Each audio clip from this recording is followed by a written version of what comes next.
Evet arkadaşlar. Şimdi bu Tatar yayının tetik mekanizması ile ilgili çok soru geliyor. Tatar yayını yapmıştık biliyorsunuz. Daha önceki videolarımızda var.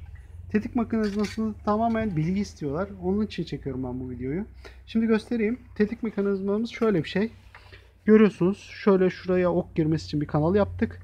İki tarafı bir düz bir şey damak. Şimdi sökeceğim. O zaman daha da güzel görünecek. Şimdi bu şu şekilde yaptığımız zaman kilitliyor kendini. Ve zaten artık boşalmıyor. Şimdi sökelim. Şöyle yapalım. Sökelim.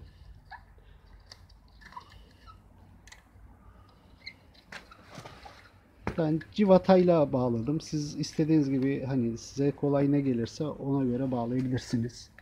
Şimdi şöyle şunu alalım. Şunu da alalım. Tetiğimiz bu. Şu. Görüyorsunuz.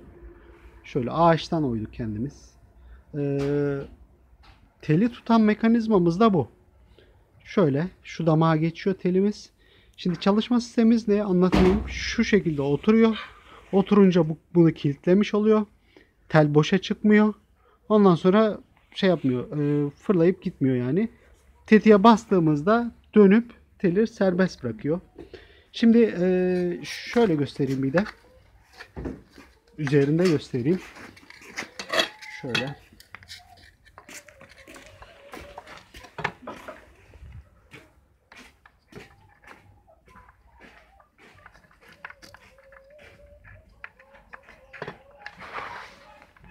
Aynen böyle bakın. Çalışma sistemi aynen böyle. Şu şekilde içerisinde de kovanın içerisinde de böyle çalışıyor bu. Bastın mı dönüyor boşa çıkartıyor. Ağaçtan yaptık. İşçiliği kolay olduğu için gördüğünüz gibi şimdi içerisine montaj edelim. Kanal açtık bu şekilde bunların girebileceği kadar bir genişlikte kanal açtık. Şöyle önce tetiği takıyorum yerine.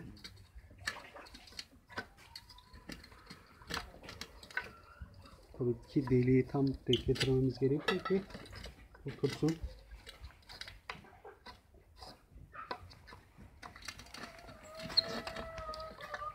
Şöyle tetiği oturturduk. Şimdi de mekanizmamızı şu şekilde şu kısmı yukarı gelecek şekilde oturtuyoruz.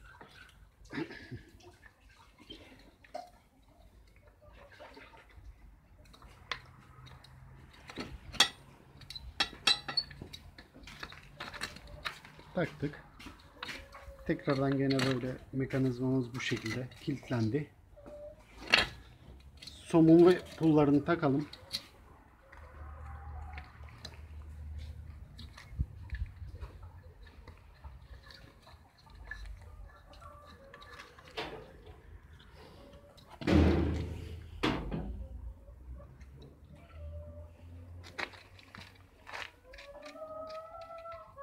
Taktık.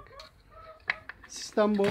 Gördüğünüz gibi. Şimdi tetiğin ben çelik olduğu için ve özelliğini kaybetmemiz için kullanmadığım zaman bunu söküyorum.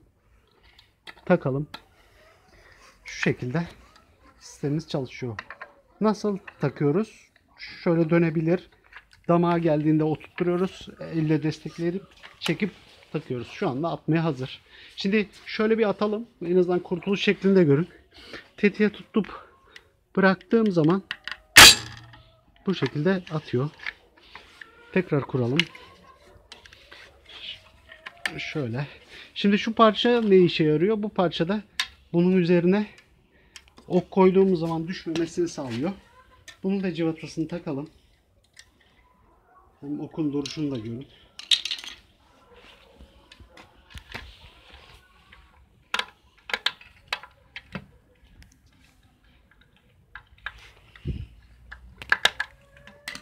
Bu da oku kendim yaptım. Ok şaftı yapma videolarım da var zaten kanalda. Hani onu nasıl yaptığımı yaparsan kuyruklarını kendim yaptım. Plastikten yaptım denemek amaçlı. Şu şekilde oturtturduğumuz zaman şöyle gördüğünüz gibi şu parça bunu okun düşmemesini sağlıyor. Dengede durmasını.